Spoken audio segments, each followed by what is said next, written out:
नाज़रीन, अब तक करोड़ों डिस्कवरीज और इन्वेंशंस के बावजूद ये कायनात अपने अंदर अरबों राज छुपाए हुए हैं। हम ये कह सकते हैं कि आज तक जितना भी इल्म हम इंसान हासिल कर पाए हैं, ये इल्म के एक बहुत बड़े दरिया में से सिर्फ एक कतरे के बराबर है, क्योंकि जितना ज़्यादा हम इंसान इस कायनात को एक्सप्लोर करते जा रहे हैं, उतनी ही ज़्यादा कम्प्लेक्सिटीज़ भी बढ़ती चली जा रही हैं। किसी एक चीज़ के नॉलेज के साथ हज़ारों मज़ीद चीज़ों का नॉलेज भी मुंसलिक होता है, और इस तरह हम इंसान नॉलेज को एक्सप्लोर करने के सफ़र की तरफ रवां दवां हैं और ज़्यादा से ज़्यादा डिस्कवरीज और इन्वेंशंस करने के लिए मुसलसल कोशां हैं। कहने को तो सैयारे ज़मीन, मिल्की वे और सोलर सिस्टम का सिर्फ एक हिस्सा है, लेकिन ये अपने अंदर हज़ारों राज छुपाए हुए हैं जिनसे पर्दा उठाना अभी तक बाकी है।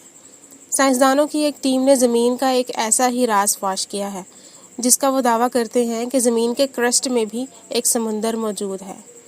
इसको समझने के लिए पहले ज़मीन की साख्त का समझना ज़रूरी है, तो आइए सबसे पहले ज़मीन का स्ट्रक्चर जानते हैं। ज़मीन को बेसिकली 3 लेयर्स में तकसीम किया जाता है। सबसे ऊपर वाली लेयर क्रस्ट कहलाती है। यही वो लेयर है जिस पर ज़िंदगी का वजूद है और जिसके ऊपर हम रहते हैं। ज़मीन की ये तह पतली है। ये 5 से 70 किलोमीटर की एक पतली सी तह है। ज़मीन की बाकी तहें निस्बतन चौड़ी हैं। क्रस्ट को 7 बड़े हिस्सों यानी टेक्टोनिक प्लेट्स में तकसीम किया गया है। ज़मीन पर जितने भी ज़लज़ले और दूसरी ज़मीनी आफात आती हैं, जैसा कि आतिशफ़िशां का फटना वगैरह, सब टेक्टोनिक प्लेट्स की हरकत की वजह से होता है। ज़मीन के दरमियान वाली लेयर को मैंटल कहते हैं। ये तह 29 किलोमीटर मोटी है। ये ज़मीन की वो लेयर है जहाँ टेम्परेचर इंतहाई ज़्यादा होता है और इसी तह में आतिशफ़िशाई मादा और लावा भी मौजूद होता है। इसी आतिशफ़िशाई मादे की वजह से ही ज़मीन की बैरूनी तह क्रस्ट की प्लेटों में हरकत पैदा होती है, जिससे ज़लज़ले आते हैं।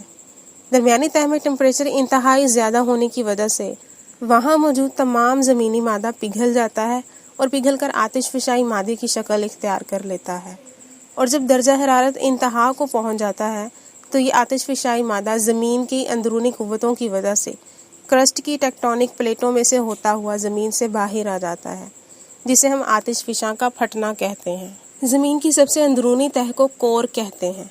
कोर 2 हिस्सों इनर कोर और आउटर कोर पर मुश्तमिल होती है। आउटर कोर की मोटाई तकरीबन 2200 किलोमीटर है। इनर कोर 1200 किलोमीटर मोटा होता है। इनर कोर का दर्जा हरारत मैंटल से भी ज़्यादा होता है। इस तरह ज़मीन इन 3 बेसिक लेयर्स पर मुश्तमिल होती है। नाज़रीन, ये तो था ज़मीन का बुनियादी स्ट्रक्चर। अब तक जितनी भी बातें बताई गई हैं, इनसे आपको ये अंदाज़ा हुआ होगा कि ज़मीन के अंदर सिर्फ आग ही आग है या रिजिड बॉडीज़ मौजूद हैं, यानी अंदर से ज़मीन पूरी तरह से ठोस है या आतिशफ़िशाई मादे पर मुश्तमिल है। लेकिन ये जानना इंतहाई हैरानकुन है कि पत्थरों और आतिशफ़िशां के साथ साथ ज़मीन के अंदर पानी का एक बहुत बड़ा समंदर भी दरियाफ्त कर लिया गया है, जो सतह ज़मीन से तकरीबन 2900 किलोमीटर की गहराई में मौजूद है। ये वो गहराई है जहाँ आउटर कोर और ज़मीन की दरमियानी तह मैंटल का आपस में मिलाप होता है। इस समुंदर की डिस्कवरी करने वाले जियोलॉजिस्ट की टीम के मुताबिक ये समुंदर ज़मीन की सतह पर मौजूद तमाम समुंदरों से भी ज़्यादा बड़ा है, लेकिन ये एक्चुअली कितना बड़ा है इस बात का अंदाज़ा नहीं लगाया जा सका। हो सकता है इस समंदर ने पूरी की पूरी आउटर कोर को घेरा हुआ हो। ये बात तो तय है कि ज़मीन के अंदर बहुत ज़्यादा मिकदार में पानी मौजूद है। अब बात करते हैं ज़मीन के ऊपर मौजूद पानी की, कि आखिर ये पानी कहाँ से आया। साइंसदानों का ये ख्याल है कि कई हज़ार साल पहले ज़मीन में मौजूद कुछ दरारों की वजह से ज़मीन के अंदर का पानी ज़मीन के ऊपर आता गया और दरियाओं और समुंदरों की शक्ल इख्तियार करता गया।